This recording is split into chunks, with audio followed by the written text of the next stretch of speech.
Bonjour tout le monde. Aujourd'hui, nous allons voir une nouvelle leçon. Le pluriel des noms composés. Alors, essayez de faire un peu plus attention avec moi pour pouvoir bien comprendre la leçon. D'abord, on commence par quelques exemples.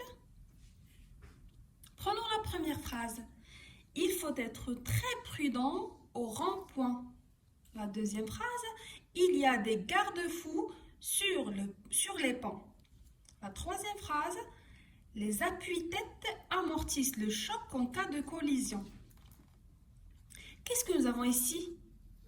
Nous avons des noms qui sont écrits d'une couleur différente. Et ces mots-là, ils sont comment? Ils sont liés par un trait d'union. On appelle ça un trait d'union. Un trait d'union. Ça veut dire un trait qui unit les noms. Alors, ce sont des noms composés.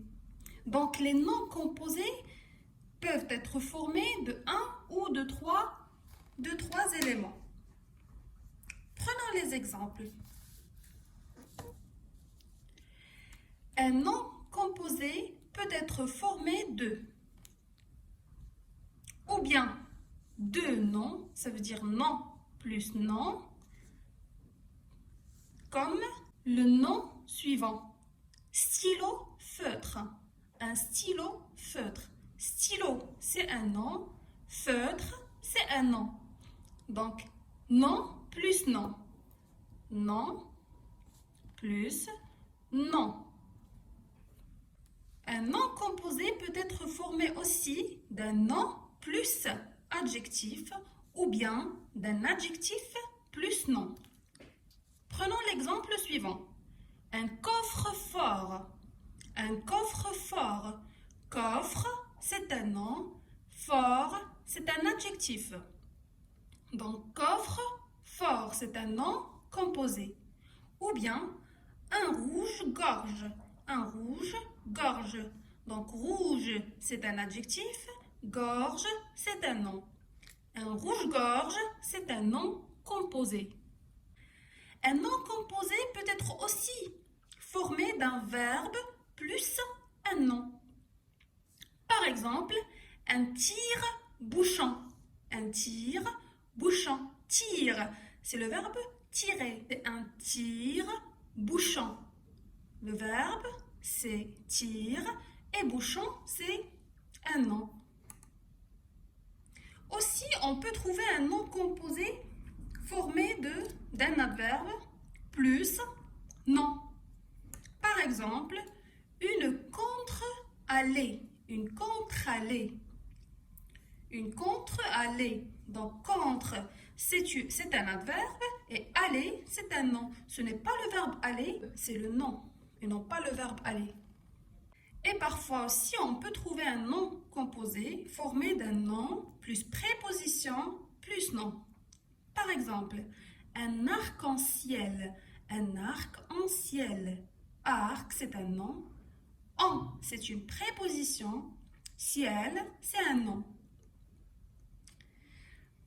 Un nom composé peut être formé aussi de deux verbes.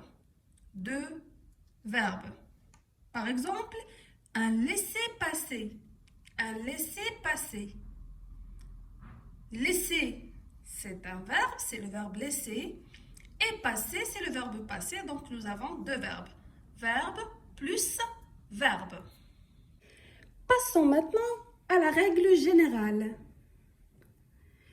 Dans les noms composés avec un trait d'union, seuls les noms et les adjectifs peuvent se mettre au pluriel, bien sûr, si le sens le permet.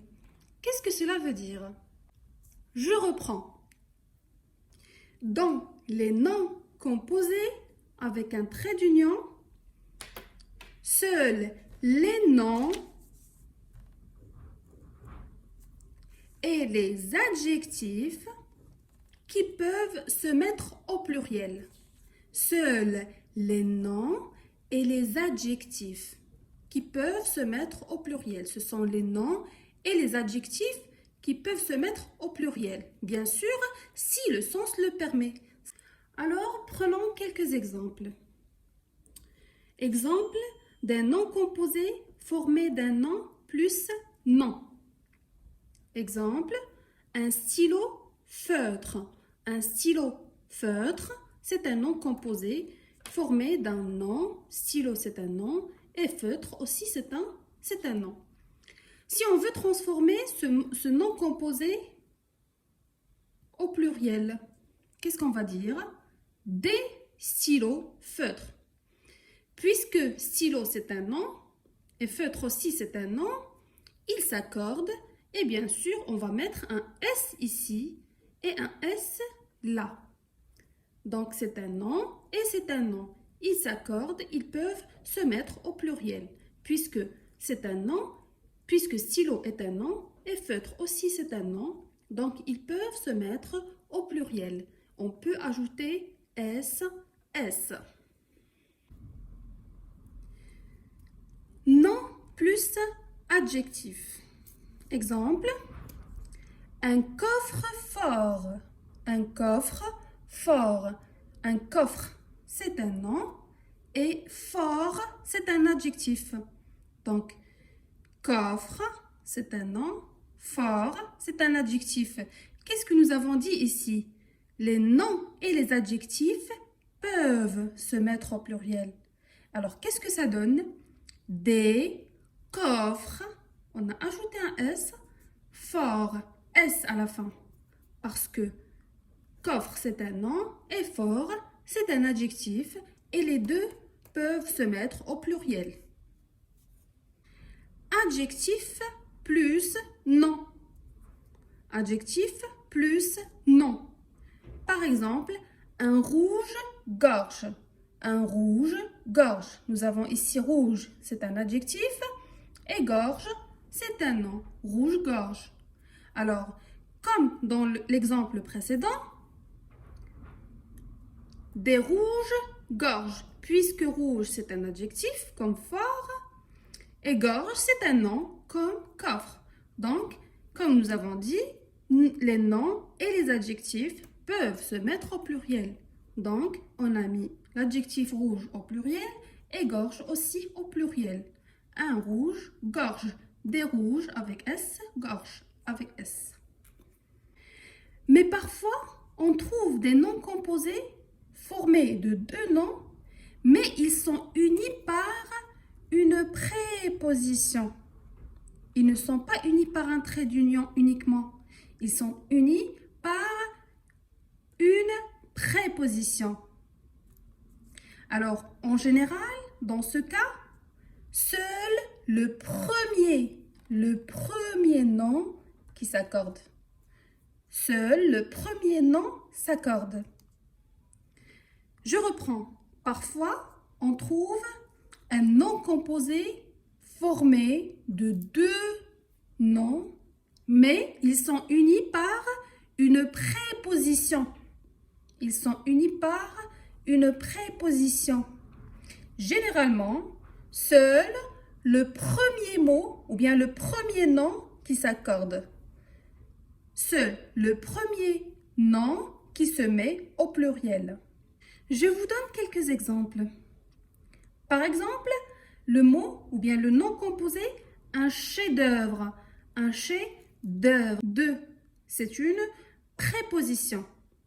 Nous avons un chef, donc c'est un nom. Œuvre, c'est un nom aussi. Normalement, dans les cas précédents, les deux noms prennent le S du pluriel. Mais là, puisque nous avons ici les deux noms liés par une préposition, qu'est-ce que ça donne? Des chefs-d'œuvre, uniquement le premier nom qui prend le S ou bien qui se met au pluriel. Uniquement le premier nom qui s'accorde. Le deuxième reste invariable. Pourquoi? Parce qu'ils sont liés par une préposition. Comme dans le deuxième exemple. Un arc-en-ciel. Un arc-en-ciel. Arc, c'est un nom. Ciel, aussi c'est un nom.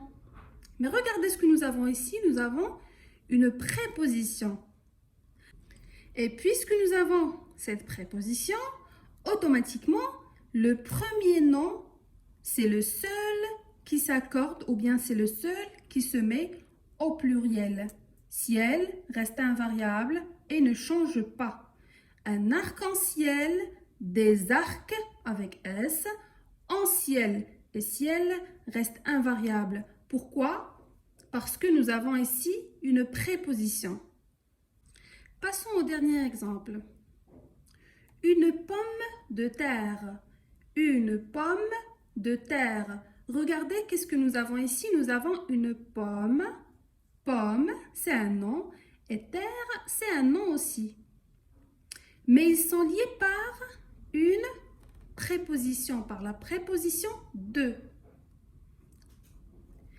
Pour mettre ce nom composé au pluriel, qu'est-ce qu'on va faire? On va ajouter un S uniquement pour le premier nom. Pourquoi? Parce que les deux noms sont liés par une préposition. Ils sont liés par une préposition. Donc, on dit des pommes avec S de terre. Et terre reste invariable. Uniquement le premier nom qui se met au pluriel. Le deuxième nom reste invariable. Mais parfois, on peut trouver une préposition qui est sous-entendue. Qu'est-ce que ça veut dire une préposition sous-entendue? Ça veut dire on peut trouver un nom composé dans lequel on ne voit pas une préposition, mais en réalité, il y a une préposition là-dedans. Regardez l'exemple suivant. Par exemple, un timbre-poste. Un timbre-poste. Ça veut dire un timbre de la poste. Un timbre de la poste. Il y a ici deux. Ou bien un timbre de poste. Donc, un timbre de. Il y a ici un petit de qui est sous-entendu ou bien qui est implicite. Alors, dans ce cas, quand la préposition est sous-entendue, le second nom ne s'accorde pas. Parce que ici, nous avons une préposition, mais il n'est pas écrite. Il y a une préposition, mais on ne la voit pas. On applique la même règle et le deuxième nom ne s'accorde pas. Comme on dit, un timbre-poste, ça donne des timbres-postes. Des timbres-postes. Timbre prend le S, mais poste ne prend pas le S du pluriel, ne s'accorde pas, reste invariable parce que ici il y a un petit de qui est caché, ou bien c'est une petite préposition qui est cachée. Parfois aussi, on peut trouver un nom composé formé d'un adverbe plus nom, ou bien d'une préposition plus nom. Exemple, un haut-parleur. Un haut-parleur. Donc, haut, c'est un adverbe. Parleur, c'est un nom. Haut-parleur. Dans ce cas, qu'est-ce que nous avons dit ici? Uniquement les noms et les adjectifs peuvent se mettre au pluriel. L'adverbe ne s'accorde pas et donc le nom prend le S. Qu'est-ce que ça donne? Des haut-parleurs avec S à la fin. Des haut-parleurs. Parleur prend le S du pluriel. Passons à un exercice d'entraînement. Entoure le nom composé correctement orthographié. Et rond-point. Comment on écrit rond-point au pluriel? Rond, c'est un adjectif. Donc, qu'est-ce que nous avons dit? Nous avons dit que les noms et les adjectifs se mettent au pluriel. Donc, les ronds-points, comme ça, avec un S sur rond et un S sur point. Donc, les ronds-points, parce que rond c'est un adjectif, point c'est un nom. Des repose-têtes. Donc, dans repose-tête, nous avons repose et nous avons tête. repose, c'est un verbe et tête, c'est un nom. Les verbes ne se mettent pas au pluriel, donc uniquement le nom qui va se mettre au pluriel. Qu'est-ce que ça donne? Des, repose, tête avec un S pour tête. On va entourer la bonne réponse et on passe à la phrase C. Les pare-brises. Par, c'est le verbe parer. Par, brise. Brise, c'est un nom. Donc, par, brise. Par, c'est un verbe. C'est le verbe parer. Et brise, c'est un nom. Donc, le verbe ne se met pas au pluriel, mais le nom se met au pluriel. Alors, qu'est-ce que ça donne? Les pare-brises, avec S à la fin. Les pare-brises, avec S à la fin. Par ne prend pas le S parce que c'est un verbe. Pare-choc, des pare-chocs. Par, c'est le verbe parer, et choc, c'est un nom, le choc. Donc, c'est un nom. Le verbe ne prend pas le S, ne se met pas au pluriel. Par contre, le nom peut se mettre au pluriel. Donc, qu'est-ce que ça donne? Par-choc. Avec S pour le mot choc et non pas pour le verbe. Par-bout. Par-bout. Des par-bout. Alors, pour le mot par-bout, il y a ici un petit « de ». Pour le nom par-bout, alors c'est un nom invariable. Il s'écrit toujours comme ça, des par-bout. Des par-bout. On ajoute le S ni dans le premier nom, ni dans le deuxième nom. Ça reste toujours comme ça, invariable. Donc, la bonne réponse, c'est par-bout, sans S, sans S. Je m'évalue. Mets les mots composés suivants au pluriel. Un porte-document. Un porte-auto. Un porte-char. Un brise-glace. Sans-abri. Un grand-père. Un taille-crayon. Je vous laisse le temps pour réfléchir et on corrige ensemble.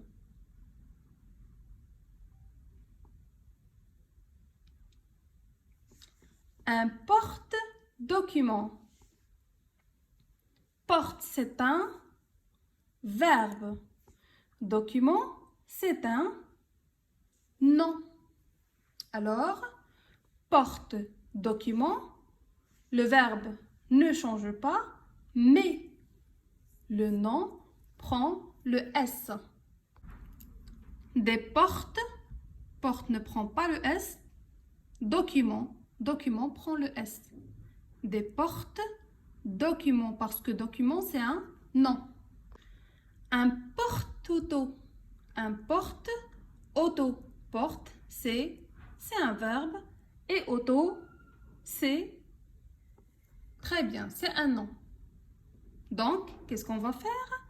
On va ajouter un S uniquement pour le nom. Qu'est-ce que ça donne? Des porte-auto avec S sur le nom auto. Des porte-auto. Un porte-char. Un porte-char. Un porte-char, c'est un nom composé, formé d'un verbe plus char, c'est un nom. Mais il y a ici aussi un petit 2 qui est implicite. Donc, le mot reste invariable. Qu'est-ce que ça donne? Des porte-chars sans S.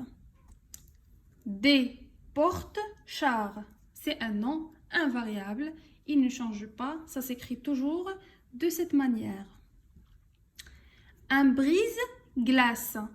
Un brise, Glace, donc brise, c'est un verbe. Glace, c'est un nom. Il faut toujours faire attention au sens du mot. Il faut toujours faire attention au sens.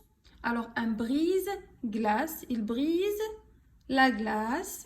Donc, brise ne prend pas un S parce que c'est un verbe, mais par contre, glace prend le S parce que c'est un nom. Donc, on dit des brises sans S, glace avec S à la fin. Des brises, glace avec S à la fin. Sans abri, sans abri. Alors, sans, c'est une préposition et abri, c'est un nom. Qu'est-ce que nous avons dit? Seulement. Seulement, les noms et les adjectifs prennent le S ou bien peuvent se mettre au pluriel. Donc, sans abri, donc abri va prendre le S du pluriel et sans va rester invariable. Ça donne sans abri avec S à la fin du nom abri. Un grand-père, grand, c'est un adjectif, père, c'est un nom. Donc, comme nous avons dit, l'adjectif peut se mettre au pluriel. Le nom aussi peut se mettre au pluriel. Qu'est-ce que ça donne? Des grands avec S, père avec S aussi. Un taille-crayon. Un taille-crayon. Taille, c'est un verbe. Crayon, c'est un nom. Taille, c'est le verbe tailler. Crayon, c'est un nom. Donc, le verbe ne s'accorde pas ou bien ne prend pas le S du pluriel. Par contre, le nom peut se mettre au pluriel et donc on dit crayon avec S. Des tailles crayons avec S à la fin du nom crayon. Des tailles crayons. Des tailles crayons avec S à la fin du nom crayon. Exercice. Alors, mettez les noms composés suivants au pluriel.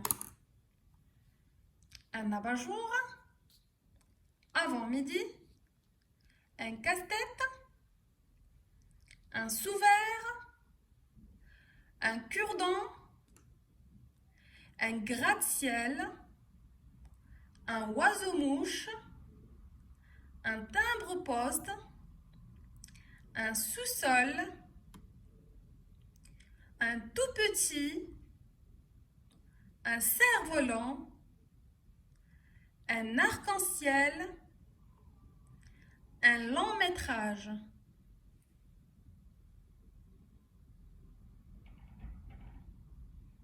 Donc très rapidement, un abat-jour, abat c'est le verbe abattre, donc c'est un verbe. Jour, c'est un nom. Qu'est-ce que ça donne? Des abats. Donc abat, puisque c'est un verbe, reste invariable. Jour, puisque c'est un nom, il prend le S du pluriel. Donc c'est des abats, jour avec S à la fin. Avant midi, avant, c'est un adverbe, plus nom. Avant, c'est un adverbe, midi, c'est un nom. Donc, l'adverbe ne change pas. Par contre, le nom prend le S du pluriel. Donc, une avant-midi ou bien un avant-midi, donc ça donne avant. Pardon. Avant ne change pas. Midi prend le S.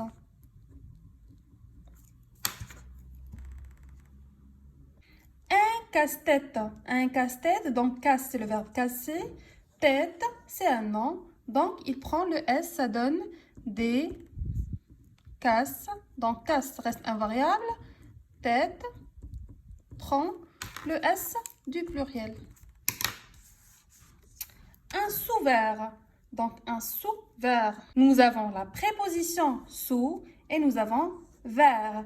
Donc, sous, puisque c'est une préposition, et ne change pas, vers, puisque c'est un nom, il prend le S du pluriel. Donc, ça donne des sous-vers. Donc, vers prend le S du pluriel. Un cure-dent. Un cure-dent, cure, c'est le verbe curer. Dent, c'est dents, les dents. Donc, c'est un nom. Il va prendre le S du pluriel. Par contre, cure, puisque c'est un verbe, c'est le verbe curer. Il ne prend pas le S, il reste invariable. Donc, ça donne des cure-dents. Avec S à la fin du mot ou bien du nom, dents. Un gratte-ciel. Gratte-ciel. Gratte, c'est le verbe gratter. Ciel, c'est le ciel. C'est un nom. Et donc, on dit des gratte, reste invariable, ciel avec S. Des gratte, ciel avec S. Des gratte. Gratte, c'est un verbe, il ne change pas. Ciel, c'est un nom, il prend le S. Un oiseau-mouche. Un oiseau-mouche. Oiseau, c'est un nom. Mouche, c'est un nom aussi. Donc, les deux peuvent se mettre au pluriel. Qu'est-ce que ça donne? Des oiseaux-mouches.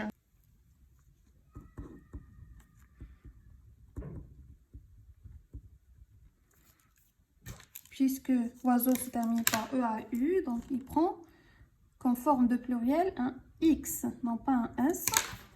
Mouche, donc prend le S aussi. Donc, oiseau, un oiseau-mouche, des oiseaux-mouches. Un oiseau-mouche, c'est un oiseau d'une très petite taille. Donc, un timbre-poste, qu'est-ce que nous avons dit? Un timbre-poste, timbre, c'est un nom. Poste aussi, c'est un nom. Mais là, il y a un petit 2 qui est implicite. Il y a une préposition ici, timbre de poste. Il y a une petite préposition qui est implicite ici ou bien qui est sous-entendue. Qu'est-ce que ça donne? Qu'est-ce que nous avons dit? Quand il y a une préposition, le second nom ne s'accorde pas. Le premier nom s'accorde, mais le second nom ne s'accorde pas. Timbre s'accorde, mais poste ne s'accorde pas parce qu'il y a une préposition qui est sous-entendue ici.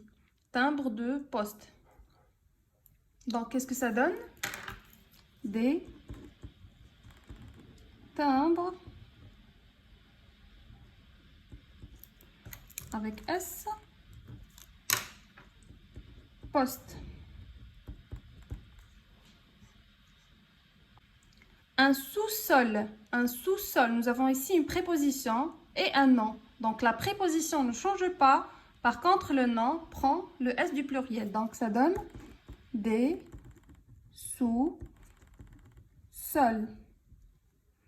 Avec S à la fin. Des sous-sols. Un tout petit. Un tout petit. Alors, tout, c'est un adverbe. Petit, c'est un adjectif. Qu'est-ce que nous avons dit? Uniquement le nom et l'adjectif peuvent se mettre au pluriel. Donc, l'adverbe ne change pas.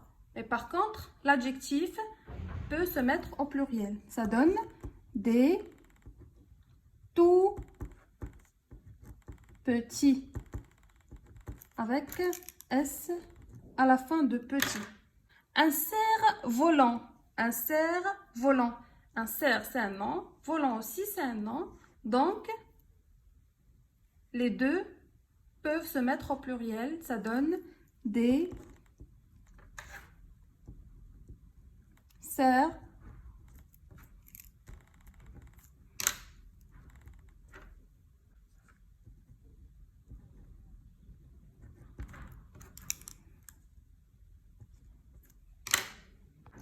Un arc-en-ciel. Un arc-en-ciel. Donc, qu'est-ce que nous avons ici? Nous avons arc et nous avons ciel liés par une préposition. Donc, quand on a deux noms qui sont liés par une préposition, uniquement le premier qui peut se mettre au pluriel. Le deuxième ne change pas. Ça donne des arcs avec S en ciel.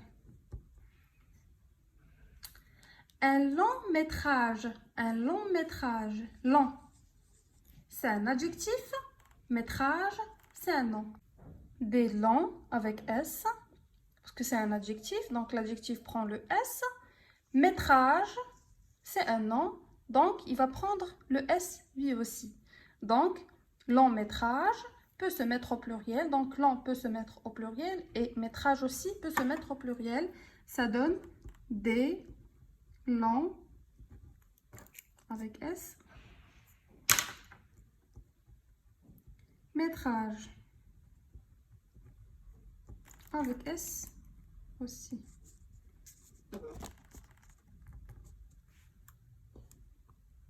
Et voilà.